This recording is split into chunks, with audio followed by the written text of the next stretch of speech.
boa noite, e a paz esteja sobre a tua vida, em nome de Jesus.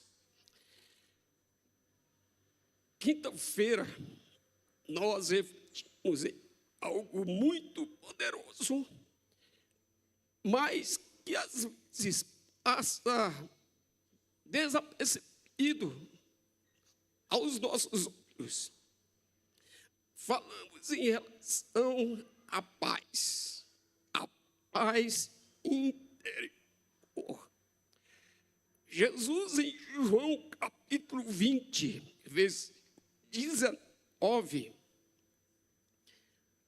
diz assim: chegada, pois, a tarde daquele dia, o primeiro de semana, e cerradas as portas, onde os discípulos, com medo dos judeus, se tinham ajuntado, chegou Jesus e pôs-se no meio e disse-lhes: paz esteja convosco.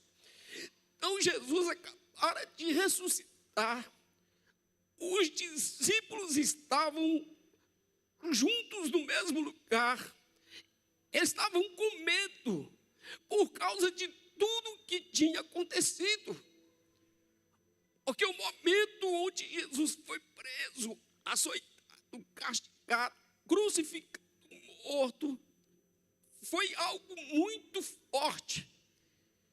E eles estavam apavorados com isso ainda. Estavam com medo. E quando Jesus ressuscita, a primeira coisa que Jesus diz a eles é: a paz seja convosco. Porque sem paz é impossível você se manter em vitória, você se manter de pé, você vencer. Porque a primeira luta que nós vencemos é a nossa luta interior. Lá em Lucas capítulo 10, versículo 5, Jesus também diz: em qualquer casa onde entrardes, dizei primeiro, paz seja nesta casa.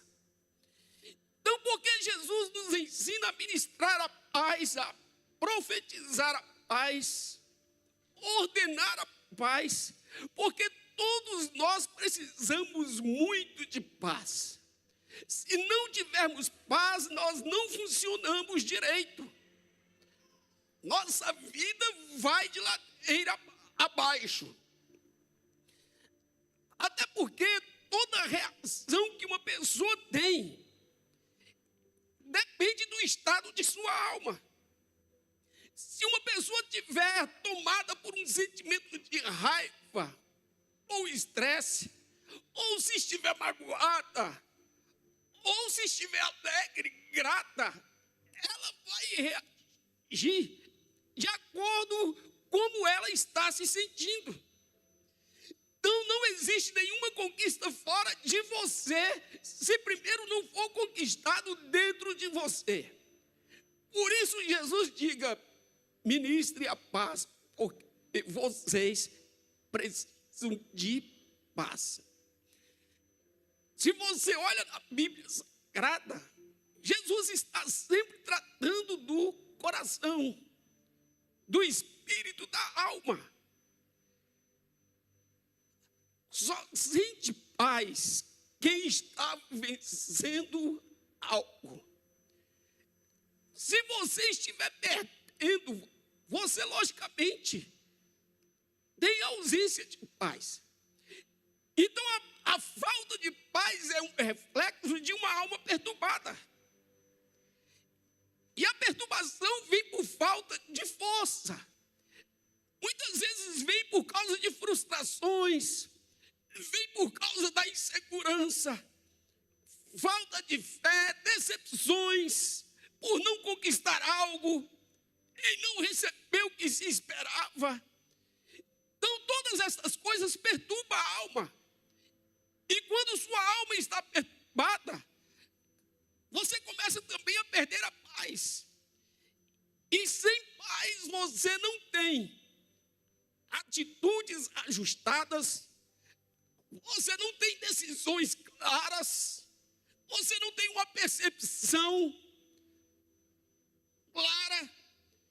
Então Deus, ele se importa com isso, e por se importar, ele nos deu um comando que é o start de uma vida bem-sucedida. E isso nós vemos em Mateus capítulo 6, versículo 31. Ele diz: portanto, não se preocupem dizendo que vamos comer, ou que vamos beber, ou que vamos vestir, pois os pagãos é que correm atrás dessas coisas. Mas o Pai Celestial sabe que necessitais de todas essas coisas. Buscai, pois, em primeiro lugar o reino e a sua justiça, e todas essas coisas vos serão acrescentadas. Próximo. Portanto, não vos inquieteis com o dia de amanhã, pois o amanhã trará os seus cuidados. Basta o dia o seu próprio mal. Então Jesus diz assim: olha, não andeis preocupados, ansiosos, com o que você há de comer, de beber, de vestir, de pagar. Ele diz: são os pagãos que vivem correndo atrás dessas coisas. E você sabe disso, que aí no mundo, uma pessoa que não tem Cristo, eles vivem apenas para o trabalho, e trabalham, e trabalham, e trabalham, e eles não têm outra coisa a não ser o trabalho. Mas Jesus diz assim: com vocês não pode ser assim. Busque o reino de Deus em primeiro lugar. O primeiro passo é cuidar do seu coração, da sua alma, do seu relacionamento com Deus. O primeiro passo é você estar cheio de paz, cheio da presença de Deus, estar cheio da palavra. Então busque o reino de Deus em primeiro lugar, e depois essas outras coisas que são resultados de um trabalho, elas irão acontecer normalmente. Jesus não está dizendo para que você não trabalhe, e nem vá em busca de dinheiro, de recursos. Ele está dizendo só em termos de ordem. E o primeiro lugar precisa ser de Deus.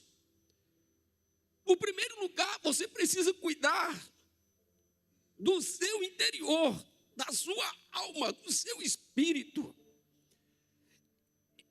Eu dei aqui o exemplo de Gideão.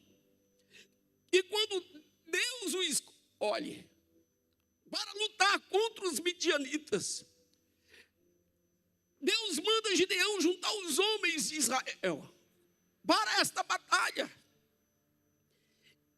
E Gideão levanta 32 mil homens. E a primeira coisa que Deus diz a Gideão: pergunte a esses homens quem está com medo. E quem estiver com medo, que volte para a sua casa. Porque se alguém vai na guerra com medo, aquela guerra já está perdida. Porque assim como você se encontra, você reage. Uma pessoa com medo, irmãos, ela não tem percepção. Ela é uma pessoa sem ânimo.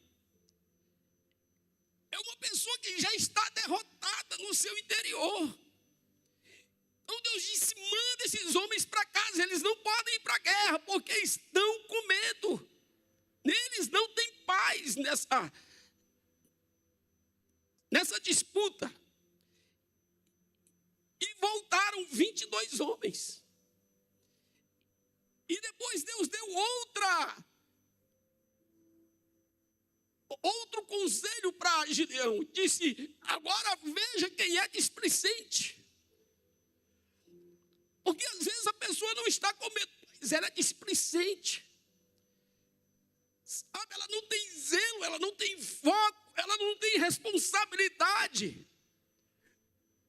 com aquilo que está proposto. Então Deus disse: mande os displicentes voltarem também. E 9.700 homens voltaram. E ficaram apenas 300. E com esses 300, Gideão venceu a guerra. Mas ali tinha 300 homens. Todos os 300 estavam animados, estavam otimistas, estavam crendo em Deus que eles iriam vencer a guerra. 300 homens que estavam crendo na palavra de Gideão. 300 homens que estavam submissos ao comando de Gideão. Eram 300 homens falando a mesma linguagem, sentindo a mesma coisa. Eles estavam focados. Por isso venceram a guerra. Então, irmãos, o que me faz forte é o contato que eu tenho com a força, com a fé, com a certeza de que Deus está comigo. O que me faz ser fraco é o contato com as coisas fracas. Então, se estivesse ali misturado homens com medo, junto com homens corajosos, daqui a pouco isso ia virar um angu de caroço. E não ia dar certo. Então Deus teve que separar. O que me faz ser uma pessoa espiritual é o contato com o mundo espiritual e o contato com outras pessoas espirituais. O que me faz ser uma pessoa carnal é o contato com as obras da carne, é o contato com outras pessoas carnais. O que me faz ser um mau caráter é ter amizade com pessoas de mau caráter. O que me faz ter uma boa índole é andar com pessoas de boa índole. Então Deus, ele separa essas coisas. Porque você precisa estar bem na sua alma para você vencer as guerras que estão aqui fora. Lá no livro de Êxodo, nós vemos Deus usando o seu poder para interromper o contato forte dos hebreus com o Egito. Porque os hebreus estavam perdendo as características de povo de Deus. Eles estavam mais egípcios do que hebreus. O povo já estava muito misturado com aquela cultura. É como alguns crentes que têm tanto contato com o mundo, que eles parecem mais com o mundo do que com a igreja. E isso é fato. O meio em que você vive molda o seu caráter e o seu comportamento. Existem estudos científicos e diz que o ambiente, tanto quanto as interações sociais, desempenham papéis cruciais no desenvolvimento e comportamento humano. Então você se comporta de acordo com o ambiente, você se comporta de acordo com suas amizades. E isso é um fato. As metodologias variam, diz aqui a reportagem, mas geralmente confirmam que o contexto em que uma pessoa vive e os relacionamentos que estabelece podem moldar suas ações, só moldam suas ações, suas decisões e até características cognitivas. Dependendo com quem você anda, o ambiente que você vive muda até o seu intelecto. Muda a forma de você decidir. Muda o seu comportamento. Isso é fato, irmãos. Não adianta você dizer: não, pastor, eu não sou influenciado por isso. É sim. Não só você, eu também. Então, por isso, devemos escolher os nossos ambientes, os nossos amigos, com quem falamos, o que vemos, o que lemos, porque tudo colabora para o seu estado de espírito. E isso afeta não somente suas decisões, afeta inclusive a sua intelectualidade. Em 1400 anos antes de Cristo, quando Deus levanta Moisés para libertar os hebreus, que já estavam no Egito há 430 anos. Então, os hebreus eram o povo de Deus. O povo que viveu coisas extraordinárias que nenhum outro povo viveu. Eles viram milagres que nenhum outro povo viu. E de repente Deus levanta Moisés para tirar esse povo lá do Egito. E Deus não toma essa decisão apenas para cumprir uma promessa, mas principalmente para salvar os hebreus de um mundo perdido, que era o Egito. Eles estavam envolvidos na cultura egípcia, estavam envolvidos com os costumes, com os deuses do Egito. E você conhece a história e sabe que Deus usou de muita força para tirar esse povo do Egito. Porque uma vez, irmãos, que o mundo te abraça, é muito difícil separar esse abraço. Então o Egito já tinha abraçado aqueles hebreus. Por isso que Deus precisa usar de 10 severas pragas para arrancar aquele povo daquele lugar.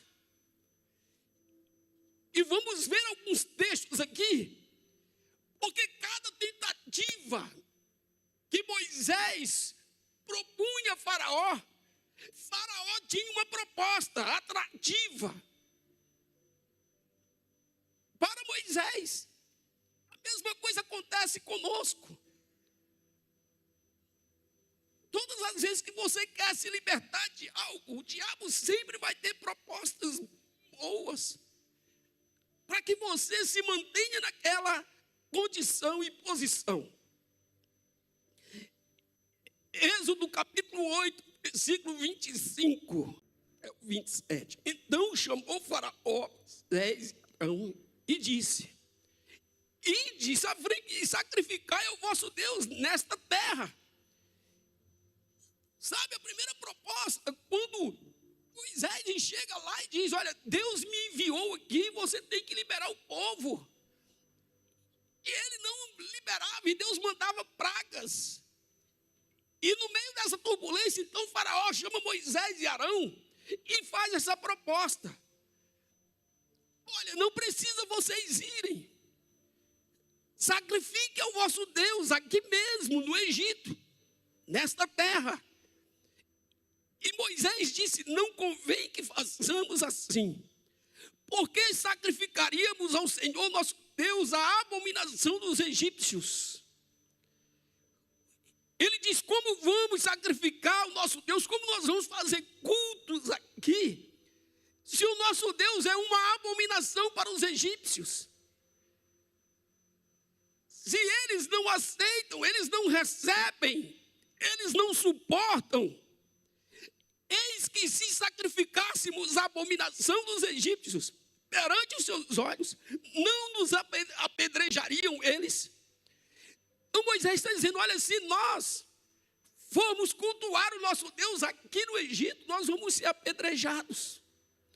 Então quanto tempo, irmãos, que esse povo não tinha culto? Quantos anos que esse povo não sacrificava? E estavam conformados com esta situação. Então Moisés diz a Faraó: deixa-nos ir caminho de 3 dias ao deserto, para que sacrifiquemos ao Senhor nosso Deus como Ele nos disser. Então Moisés, não dá para cultuar aqui. A distância entre nós e vocês tem que ser de 3 dias. Ou seja,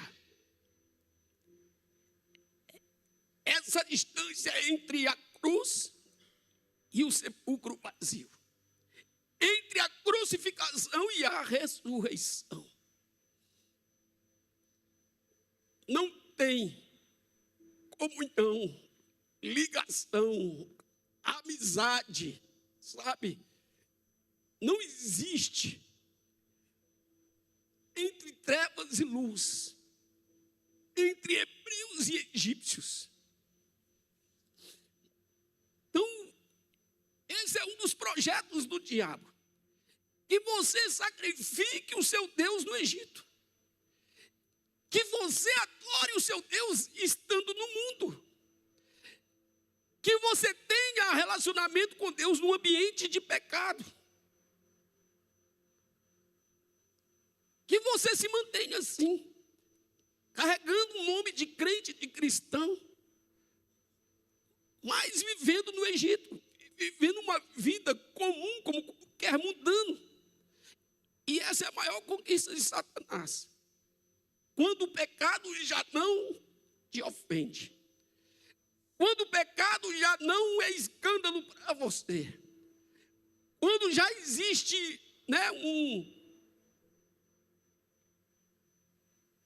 uma relação entre você e as trevas.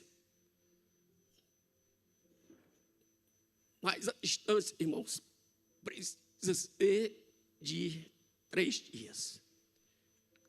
A distância entre a cruz e a ressurreição. Ou é ou não é. Ou você é de Deus ou você não é. Ou você faz ou você não faz.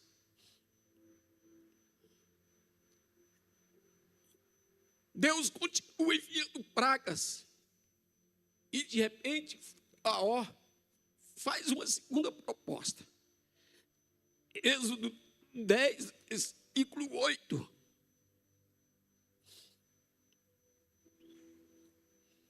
Diz assim: então Moisés e Arão foram levados outra vez a Faraó. E ele disse: ide, servi ao Senhor vosso Deus. Aí ele faz uma pergunta: quais são os que hão de ir? E Moisés disse: vemos de ir com os nossos jovens, e com os nossos velhos, com os nossos filhos, e com as nossas filhas, com as nossas ovelhas e com os nossos bois, havemos de ir. Havemos de ir porque temos que celebrar a festa ao Senhor. Próximo. Replicou-lhes Faraó: seja então o Senhor convosco, caso eu deixe ir. E as crianças, vede, pois tende conosco mais intenções. Ele disse: mas espera aí, você está mal intencionado, Moisés. Você quer levar mulher, quer levar crianças, quer levar bois. Próximo. Diz: não há de ser assim. Ide somente vós os homens e servi ao Senhor, pois isso é o que pedistes. E os expulsaram da presença de Faraó. Então ele disse: não, eu vou deixar, mas vai apenas os homens. Ficam as mulheres e as crianças e os bens. Então essa também é um desejo, é um projeto do diabo, que as famílias sejam separadas. Às vezes nós temos pais que querem seus filhos na igreja, mas eles mesmos não vêm. Às vezes temos pais convertidos e filhos que estão no mundo. Às vezes é só a mulher que vem, o marido não vem. Ou às vezes o marido vem e a esposa não vem. Então esse é um projeto de Satanás, que as famílias fiquem separadas. E foi essa proposta que Faraó fez a Moisés. Então, famílias separadas são famílias fragilizadas. Uma família dividida é uma família fraca, você sabe disso.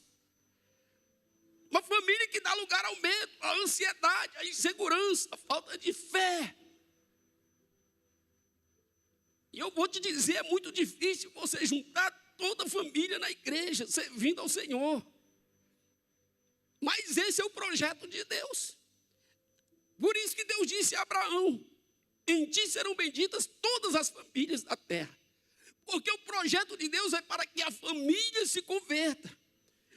Quando Josué junta Israel, ele diz: olha, vocês têm que escolher, porque eu e a minha casa, nós serviremos ao Senhor. Quando Paulo diz ao carcereiro: crê no Senhor Jesus e serás salvo, tu e a tua casa. Então esse é o projeto de Deus, mas o projeto de Satanás é que um esteja aqui e o outro não. Que apenas uma parte da família se converta e outra, que você se conforme, que você aceite, que você fique tranquilo com isso. E Deus continua enviando praga e mandando Moisés falar a Faraó. E existe uma terceira proposta, que está em Êxodo, capítulo 10, versículo 24. Então Faraó chamou Moisés e lhe disse: ide, servi ao Senhor, somente fiquem vossas ovelhas e vossas vacas. Vão também convosco as vossas crianças. Moisés, porém, disse: tu também darás às nossas mãos sacrifícios e holocaustos, que ofereçamos ao Senhor nosso Deus.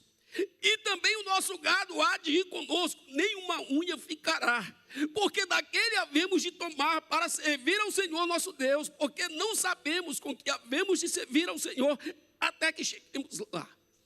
Ou seja, Faraó diz: não, então tudo bem, vai então os homens, as mulheres e as crianças, mas fica o dinheiro de vocês.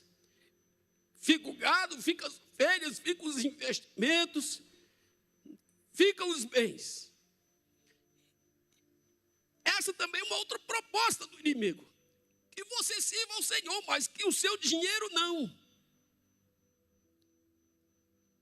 Quantas pessoas que têm dificuldade com dizimar e ofertar? E a Bíblia diz que isso é desonra a Deus. A forma de nós honrarmos ao Senhor é com os nossos bens. Isso está escrito em Provérbios 3:9. Diz assim: honra o Senhor com os nossos bens e as primícias de tua renda. Né? Honra o Senhor com os teus bens e com as primícias de toda a tua renda. Então, às vezes, vivemos um evangelho que até estamos bem aqui, mas nós desonramos, porque servimos ao Senhor, entre aspas, e não temos compromisso financeiro com a obra, com o reino. A igreja primitiva, quando se levanta a primeira igreja, quando Jesus vai assunto aos céus, eles honravam a Deus com os seus bens, de tal maneira que eles vendiam tudo que tinham e dividia, para que não houvesse necessidades entre eles. Davi, ele fala sobre isso em 1 Crônicas, capítulo 29, a partir do versículo 11. 1 Crônicas 29. Diz: tua és, Senhor, a magnificência e o poder, e a honra, e a vitória, e a majestade. Porque teu é tudo quanto há nos céus e na terra. Teu é, Senhor, o reino, e tu te exaltaste por cabeça sobre todos. E riquezas e glória vêm de diante de ti. Riquezas e glórias. E tu dominas sobre tudo, e na tua mão há força e poder. E na tua mão está o engrandecer e o dar força a tudo. Agora, pois, ó Deus nosso, graças te damos e louvamos o nome da tua glória. Porque quem sou eu e quem é o meu povo, para que pudéssemos oferecer voluntariamente coisas semelhantes? Porque tudo vem de ti, e do que é teu, tu damos. 14, hein? 29, 14. Porque quem sou eu e quem é o meu povo para que pudéssemos dar voluntariamente estas coisas? Porque tudo vem de ti, das tuas mãos, tu damos. Então Davi diz: tudo que nós te damos, o Senhor nos deu. Não estamos dando nada que seja de fato nosso. Porque foi o Senhor que nos deu. Sabe, querido, o Espírito sentimento de avareza, de infidelidade, não permite que uma pessoa seja livre completamente. Ela sempre está presa, sempre está amarrada nesse espírito. É como se o diabo deixasse a pessoa estar na igreja, mas tem uma cordinha amarrada em seus pés. E puxa a hora que quer. Porque não há uma libertação completa se não estiver dentro desses parâmetros. E tudo isso é reação do que você tem dentro do coração, do que está aqui na sua alma. O Egito tinha tanta influência sobre os hebreus, que você sabe que o Egito tinha muitos deuses. Era um país politeístas. Diz estudos, tem um cara por nome de James Allen, ele é um egiptólogo, estudou os deuses do Egito por muitos anos, e ele classificou 1.400 deuses. 1.400 deuses. No tempo de Moisés, eles tinham em média 300 deuses. E tem alguns que são mais comuns. Eles adoravam um Deus por nome de Amon-Ra, que é um Deus supremo. Amon significa criação e Ra é sol, então era a fusão de dois deuses. Tinha Osíris, que era o Deus da morte e da ressurreição. Esse era juiz, do submundo, dos mortos. Tinha Ísis, deusa da magia, fertilidade, maternidade e cura. Tinha Horus, era o Deus do céu e da realeza. Este Deus era o protetor dos faraós. Tinha Sete, que era o Deus do caos, tempestades e violência. Anubis, Deus da mumificação e guia dos mortos. Tof, que era o Deus da sabedoria. Por exemplo, eles tinham um Deus por nome de Apis. Esse era um touro que representava força, fertilidade e proteção. Tinha também que era um Ator. Era uma deusa frequentemente representada por uma vaca, intimamente ligada ao conceito de nutrição e também fertilidade. Então você veja que quando Moisés sobe ao Monte Sinai e fica por lá 40 dias, o que fizeram os hebreus ali no deserto? Vamos fazer deuses para nós. Êxodo 32, versículo 1.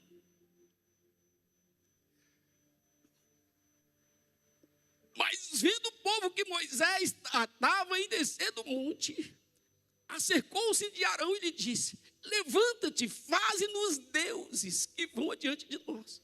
Porque, irmãos, eles estavam pedindo isso porque o Egito estava dentro deles. Porque eles viveram numa cultura que tinha muitos deuses e eles já estavam envolvidos com isso. E mesmo vendo o poder de Deus se manifestar, mesmo vendo o mar se abrir, mesmo vendo e provando do maná que caía do céu, a água que saía da rocha, águas amargas que se transformavam em águas potáveis. Sabe, de dia coluna de fogo, de noite coluna de fogo, de dia nuvem que cobriam eles do calor do deserto. Codornizes, quando eles reclamavam que tinha anos que não comia carne. Então viveram tantos milagres extraordinários. Mas mesmo assim, quando Moisés fica ausente 40 dias, eles dizem: vamos fazer deuses para nós. Deuses que possam ir diante de nós, pois quanto a este Moisés, o homem que nos tirou do Egito, não sabemos o que lhe terá sucedido. E sabe o que eles fazem? Um Deus daqueles que eles viam no Egito. Fizeram um bezerro de ouro, queridos. Então isso é família do touro, da vaca, dos deuses que existiam no Egito. Então por isso que tem que haver uma libertação interior. Se não houver uma libertação interior, você carrega o seu passado, suas crenças erradas no seu coração e você vai reagir de acordo com como você está por dentro. Então o caminho do êxito, o caminho da libertação é uma parceria entre você e Deus. Sabe, Deus não teve dificuldade para mandar pragas no Egito até Faraó abrir a mão e liberar esse povo. Deus, ele não teve dificuldade de operar nenhum milagre no deserto, de fazer coisas, sabe, impossíveis, diante dos olhos deles. Deus não teve dificuldade, queridos, de abrir as águas do mar para eles passarem, e nem teve dificuldade de tornar as águas quando o exército de Faraó estava no meio daquele mar. Então Deus não tem dificuldade de fazer o milagre que você e eu precisamos. Agora, se você não faz a sua parte, como os hebreus não fizeram, porque continuaram com a mente lá do Egito, mesmo provando de coisas maravilhosas. Porque às vezes estamos assim, Deus tem uma mesa farta diante de nós. E às vezes estamos com o coração lá fora, com a mente no mundo, em coisas, sabe, tão pobres. Tem que ser uma parceria. Deus não tem problema em fazer a sua parte. O problema está em nós. Os irmãos do louvor podem vir, já estamos caminhando para o final. Então a dificuldade, irmãos, sempre foi do povo. Dificuldade de crer, de obedecer, de se libertar do Egito, de se submeter à autoridade. A dificuldade sempre é do povo, sempre é nossa. Deus não tem dificuldade para abrir portas para você. A dificuldade é nossa de administrar aquilo que Deus nos dá. E muitas vezes queremos coisas que não temos, né? Capacidade, não estamos preparados para receber. Isso sempre acontece. Quantos crentes que não podem ser abençoados? Que se Deus lhe der um emprego, se Deus prosperar a sua empresa, ele esquece a igreja. Porque o trabalho se torna o seu Deus. E tudo na vida dele se volta para aquilo. Então a bênção se torna maldição. Deus não tem problema em te dar. O problema é seu que não sabe administrar o que Deus está te dando. Deixa Deus te abençoar, irmão. Deixa Deus te abençoar. Mas quando a bênção chegar, sabe, não faça da bênção o seu Deus. E você larga tudo por causa da bênção. Isso é triste. Tem irmão que é uma bênção, mas quando começa a trabalhar, ele mal vem um culto na semana.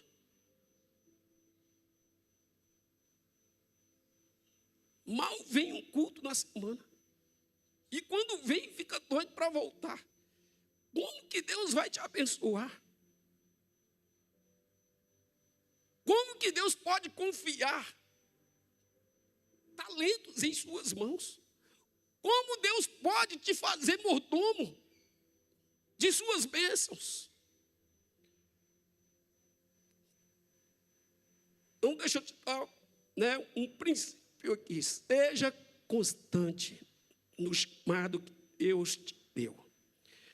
Seja constante. A pessoa que sonha com sucesso, ela precisa ser constante naquilo que deseja. No reino de Deus, a mesma coisa, você precisa ser constante na salvação que você recebeu. Sabe, no chamado que Deus te fez para a obra. Lá em 1 Coríntios capítulo 15, versículo 58. 1 Coríntios 15, 58. Diz, portanto, meus amados irmãos, sede firmes e constantes, ali está, inabaláveis, e sempre abundantes na obra do Senhor, sabendo que o vosso trabalho não é vão no Senhor. Então, o que é constância? Constância é a repetição daquilo que você faz, que se torna um treinamento. Aquilo que você faz no domingo, você faz na segunda, você faz na terça, você faz na quarta. É não recuar, queridos. É firmeza, é estar, sabe, dando sempre continuidade. Não esmorecer, permanecer firme. Por que nós cultuamos? O culto, queridos, ele é uma espécie de você voltar sempre ao início. Porque quando nós fazemos, tudo que se move, se desgasta, se desorganiza. Não é assim? Qualquer motor que funcione, começa funcionando bem, mas daqui a pouco começa a dar problema. E você tem que revisar, você tem que trocar peça, você tem que trocar o óleo, você tem que sempre estar fazendo algo para que ele volte ao funcionamento normal. Assim somos nós. Estamos aqui porque a Bíblia diz que a palavra de Deus é a água que nos lava.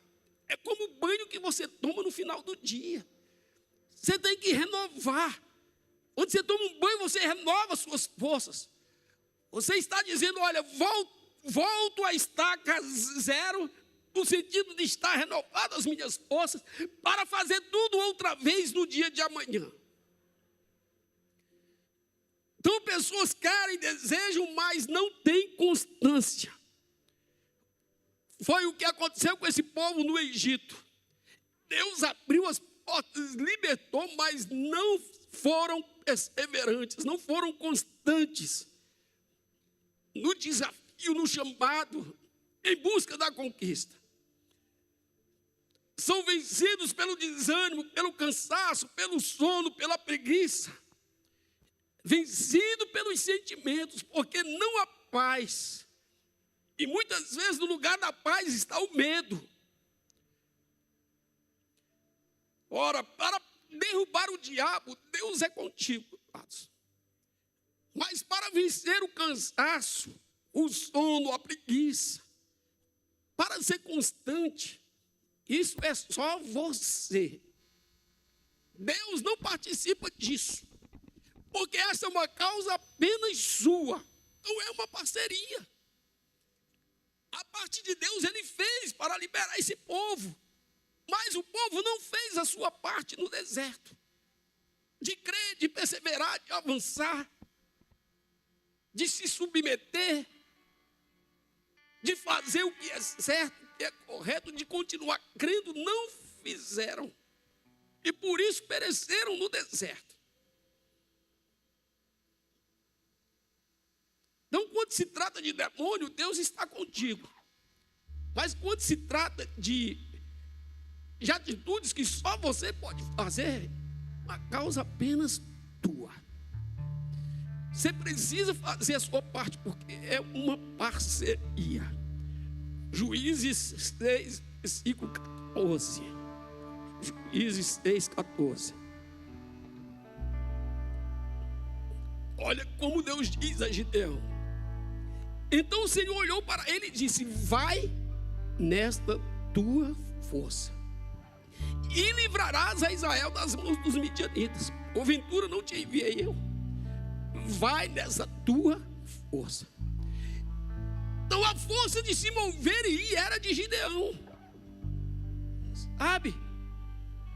É a tua força, é a tua coragem, é a tua decisão, é a tua administração, é a tua posição.